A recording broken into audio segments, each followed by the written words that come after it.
So hey guys, welcome back to my YouTube channel. तो आज हम बहुत सीरीज को फिर से कंटिन्यू करने जा रहे हैं। तो जैसे कि हमने प्रीवियस एपिसोड में देखा था, वो टियानमेंग अपनी चीयू पिरामिडल बिगिनिंग स्वॉर्ड टेक्निक को यूज करता है, जिसकी वजह से वो सामने वाले पपेट को डिस्ट्रॉय कर देता है। तो एपिसोड नंबर 463 की स्टार्टिंग होती है। हमें टियानजी टावर के 31st फ्लोर का सीन दिखाया जाता है। वहाँ पे एक पपेट होता है जिसके एक हाथ में अलग एनर्जी होती है, दूसरे हाथ में अलग एनर्जी होती है। वो टियानमेंग सोच रहा होता है जो पपेट है इस टाइम वो डिवाइन डाव को यूज कर रहा है, तो जो फोकस है वो मेरे खुद के कॉम्प्रिहेंशन पे होगा डिवाइन डाव के। इसके जो लेफ्ट हैंड पे एलिमेंट्री फायर डिवाइन डाव और राइट हैंड पे स्नो इम्प्रिंट डिवाइन डाव है। मैं हमेशा पिरामिडल बिगिनिंग स्वॉर्ड टेक्निक के ऊपर रिलाई करता हूँ अपनी एनिमीज से बचने के लिए, पर अब मैं जस्टिस डिवाइन डाव के ऊपर ट्राई करूँ क्या, मतलब उसे यूज करूँ। जस्टिस डिवाइन डाव जो है वो किसी की स्ट्रेंथ और वीकनेस को एनालाइज कर सकता है, किसी भी डिवाइन डाव के अंदर जो भी होती है वो साथ में मेरी खुद की जो स्ट्रेंथ और वीकनेसेस है वो भी दूसरे ओपोनेंट्स को पता लग जाएंगी। ये तभी फेयर होता है जब दोनों पार्टीज एक दूसरे को जानती हो अच्छी तरह से। जो स्नो इम्प्रिंट डिवाइन डाव है वो फ्रीजिंग यूज करता है अटैक करने के लिए, अगर ज्यादा कोल्ड नहीं होगी तो इफेक्टिव नहीं होगी। जो एलिमेंट्री फायर डिवाइन डाव है वो फायर यूज करता है, पर जो फायर होती है वो विंड से क्रिएट होती है और विंड से डिस्ट्रॉय हो जाती है, तो एयर फ्लो भी कुछ ज्यादा ही इन्फ्लुएंस करता है इस फायर को। बाकी तब देख रहा होता है और सोच रहा होता है मुझे पता है कैसे डिफीट करना है इन दोनों डिवाइन डाव्स को सेम ही टाइम पे। जो पिरामिडल बिगिनिंग स्वॉर्ड टेक्निक है ऐसे उसमें बहुत से सिंपल स्वॉर्ड मूव्स हैं, पर हर एक जो स्लैश होगा उसके अंदर कुछ ज्यादा ग्रेट पावर और स्पीड होती है जो कि इन्वायरमेंट को भी डिस्टर्ब कर सकती है और एयर फ्लो को भी। वो ऐसे ही मतलब स्टांस में होता है और आगे की तरफ विंड जो होती है वो मूव कर रही होती है। फिर जो विंड थी उसने एक जो उसकी एलिमेंट्री फायर डिवाइन डाव था पपेट का वो उसे डिस्ट्रॉय कर देती है, क्योंकि उसने एयर ही कंट्रोल कर ली, तो एयर नहीं होगी तो फायर भी नहीं होगी। फिर ऐसे जो एयर थी जिसने फायर को खत्म किया वो गर्म थी, वो स्नो के पास गई और उसने स्नो को मेल्ट कर दिया। तो फिर ऐसे स्नो इम्प्रिंट डिवाइन डाव भी अपनी पावर को नहीं दिखा पाया। इसी तरीके से इसने मतलब अपनी स्वॉर्ड टेक्निक को यूज किया और एयर फ्लो को कंट्रोल किया, और जो पपेट के दोनों डिवाइन डाव थे उन्हें रिस्ट्रिक्ट कर दिया और डिवाइन डाव को तोड़ दिया और साथ में पपेट को मार भी दिया। फिर टियानजी टावर के हमें 40th फ्लोर का सीन दिखाया जाता है। उसने ऐसे 5 एलिमेंट डिवाइन डाव को तोड़ा। टियानजी टावर 45th फ्लोर पे उसने पर्पल की डिवाइन डाव और किलिंग डिवाइन डाव को तोड़ा। फिर हमें टियानजी टावर के 50th फ्लोर का सीन दिखाया जाता है। वो टियानमिंग सोच रहा होता है जितने भी कॉमन डिवाइन डाव वो मैंने तोड़ दी है, ये क्या फाइनल टेस्ट है। वहां पे एक पपेट आ जाता है जिसके हाथ में स्वॉर्ड होती है, वो जल्दी से आगे की तरफ मूव करता है, वो टियानमिंग की तरफ स्लैश करता है। वो टियानमिंग सोच रहा होता है ये तो फैमिलियर सी फीलिंग आ रही है इससे, ये तो लू ज़ेंग की पिरामिडल बिगिनिंग स्वॉर्ड टेक्निक है और साथ में इमोशन सर्विंग डिवाइन डाव। वेल टॉप पे है गाइस ये टेक्निक।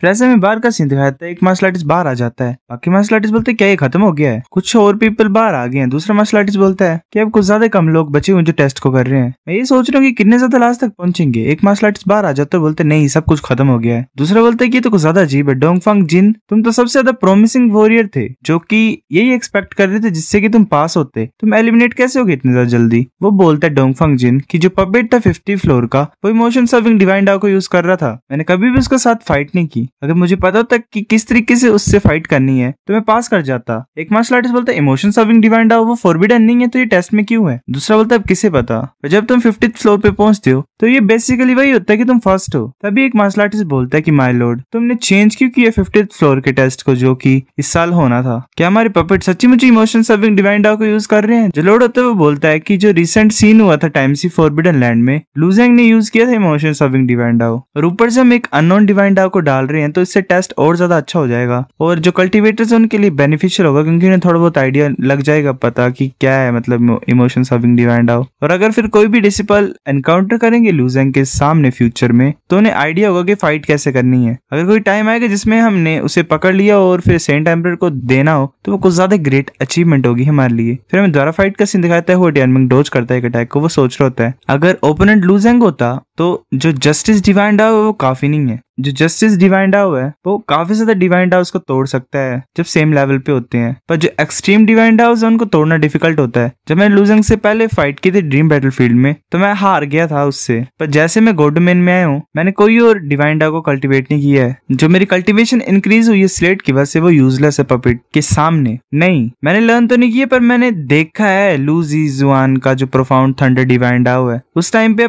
उसने अपने आप को पर्पल अंडरवर्ल्ड लाइटनिंग बॉडी में कन्वर्ट कर लिया था, जिसकी वजह से उसके पास कुछ ज्यादा ग्रेटर स्पीड मिल गई थी उसे, और वो बस थोड़ी सी कम स्लो थी मेरे फ्लैशिंग स्टेप्स से, पर उसने अपने आप को कुछ ज्यादा इंप्रूव कर लिया था। मैं ट्राई करता हूँ अपने जस्टिस डिवाइन डाव को और प्रोफाउंड थंडर डिवाइन डाव को मिक्स करने के लिए, इससे मेरी स्पीड और पावर इंक्रीज हो जाएगी। तभी जो पपेट होता है वो आगे की तरफ स्लैश करता है। वो टियानमिंग सोच रहा है ये तो डिवाइन गो स्वॉर्ड है। वो अपनी स्वॉर्ड को ऊपर की तरफ उठाता है वो सोच रहा होता है कि जो मेरी फ्लोलेस साउथ डिपर है वो प्रोफाउंड थंडर डिवाइन डाउ के क्लोज में है। अगर मैं दोनों को साथ में मिक्स कर दूंगा तो ये flawless south dipper phantom thunder बन जाएगी। वो आगे की तरफ अटैक कर देता है अपने उस अटैक का। बट एनविंग सोच रहा होता है कि flawless south dipper lighting transformation के बाद जो मेरी स्पीड है वो कुछ ज्यादा इंप्रूव हो गई है। ऐसा मुझे पता नहीं था जरा भी फ्लोज के बारे में इमोशंस ऑफ डिवाइन डाउ के जो हैं, पर अब मेरे पास अपॉर्चुनिटी है फाइंड करने की, मतलब कि क्या फ्लोज हैं। वो दोनों अटैक्स एक दूसरे से टकराते हैं और खत्म हो जाते हैं। वो एनविंग द्वारा स्लैश करता है। वो सोच रहा होता है मुझे जो लाइटनिंग इन स्लैशेस से प्रोड्यूस हुई है उसे यूज करता हूँ ताकि इमोशंस ऑफ डिवाइन डाउ धीरे धीरे खत्म होते रहे। एक स्लैश जाता है पपिट की तरफ और पपिट डिस्ट्रॉय हो जाती है। वो टैन बोलता है ये अच्छा काम कर गया है। वो सोच रहा होता है कि जो पपिट था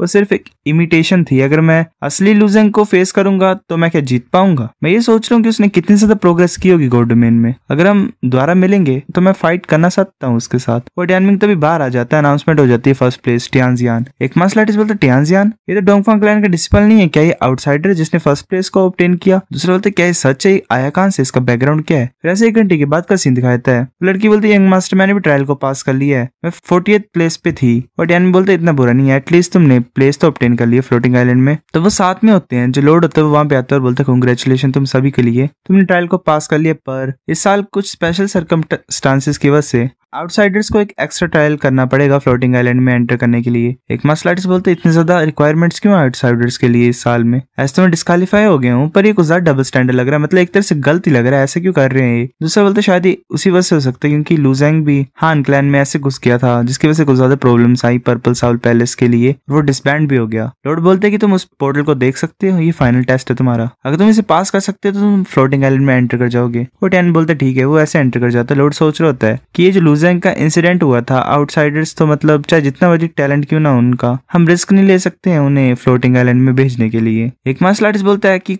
पहले के सालों में सिर्फ ट्रायल्स क्लैन मेंबर्स के लिए होते थे, पर ये अब आउटसाइडर्स को भी दे रहे हैं। दूसरा बोलता है कि हाँ, जो सिर्फ ट्रू टैलेंटेड डिस्पल होते डोंगफांग टाइक्विंग की तरह वही पास कर सकते थे इसे। तो ये क्लियर है कि ये आउटसाइडर को लेने मतलब अंदर नहीं लेना चाहते हैं। फिर ऐसे ही हुआ टैनविंग वहां पे पहुंच जाता है, सोच रहा था यहाँ पे कुछ ज्यादा स्पेशल सा हो रहा है। वहाँ पे आगे एक स्मोक टाइप होती है, वो इंसान में कन्वर्ट हो जाती है। वो टैनविंग सोच रहा था क्या ये फैंटम है मेरा ओपोनेंट, ये कुछ अजीब सा लग रहा है। वो आगे की तरफ आ रहा होता है हो टैनविंग की तरफ। वो टैनविंग अपनी स्वॉर्ड को निकाल लेता है, पर वो जो फैंटम होता है वो अपनी स्वॉर्ड से वो टैनविंग के पेट में कट लगा देता है। वो टैनविंग पीछे की तरफ मूव करता है, सोच रहा था कुछ ज्यादा अजीब है, मैं एक स्टेप आगे था इससे, पर इसने मेरे को पहले हिट किया, क्या मैं ज्यादा फास्ट नहीं था? मेरे को और ज्यादा फास्ट करना पड़ेगा। वो जल्दी से मूव करता है फैंटम की तरफ और अटैक करने लगा होता है। वो सोच रहा था क्या द्वारा मिस हो गया? उस फैंटम ने फिर द्वारा हो टैनविंग की तरफ अटैक किया और उसके शोल्डर में लगा देता है। वो टैनविंग सोच रहे थे नहीं, इसकी बॉडी तो कुछ ज्यादा अजीब सी है, क्या ये किसी तरह के स्पेस और मतलब स्पेस लो को यूज कर रहा है, फिर डिवाइन डॉ को यूज कर रहा है? फिर ऐसा लग तो नहीं रहा है, ऐसा लग रहा है कि फैंटम किसी दूसरी डायमेंशन में है, पर फिर भी मेरे ऊपर ही अटैक कर सकता है, पर मैं इसके ऊपर अटैक नहीं कर सकता हूँ। क्या करूं मैं ऐसे इल्यूजन को हिट नहीं कर सकता हूँ। मुझे भी नहीं पता कि किस तरह की डिवाइन डाउ को यूज कर रहा है, तभी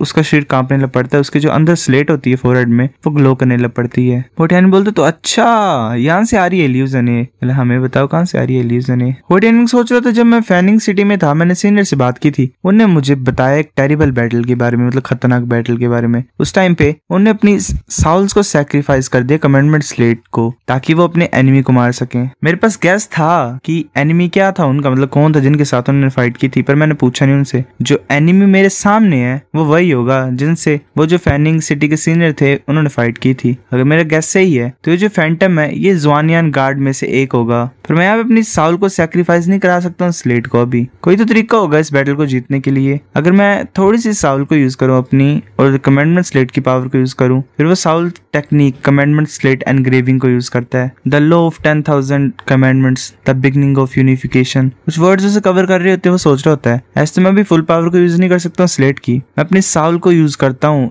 थोड़े से जो पोर्शन है, थोड़ा से हिस्सा जो कमेंडमेंट स्लेट का, उसे इफेक्ट में लाने के लिए, मतलब स्टिमुलेट करने के लिए। फिर देखते हैं क्या इफेक्ट शो होता है। वो वर्ड्स को आगे की तरफ भेजती है, मतलब भेजता है उस इल्यूजन की तरफ, फैंटम की तरफ। वो जो फैंटम होता है उससे एनर्जी निकल जाती है और एक इंसान आ जाता है सामने। वो टैनविंग सोच रहा था काम कर रहा है, ये रिटर्न हो गया अपनी ओरिजिनल फॉर्म में। वो फिर से जो पर्पल कलर की एक तरह से एनर्जी होती है वो उसे कवर कर लेती है और वो फिर से दूसरी डायमेंशन में पहुंच जाता है एक तरह से। वो टैनविंग सोच रहा था क्या ये द्वारा डिसअपियर हो गया? वो टैनविंग अपनी स्वॉर्ड से द्वारा अटैक करने के लिए जा रहा होता है और उसके हाथ पे कट लगा देता है, मतलब एक तरह से। वो टैनविंग ऐसे कट मार रहा होता है, वो द्वारा पर्पल एनर्जी आ जा रही होती है उसके ऊपर। सो गाइस एपिसोड नंबर 128 इतना था। अगर आपको वीडियो पसंद तो लाइक करो, नहीं बेफिक लाइक कर दो, शेयर कर दो, साथ कमेंट करके बताओ। अगर आपको वीडियो कैसी लगी सब्सक्राइब करो। तब तक के लिए बाय बाय।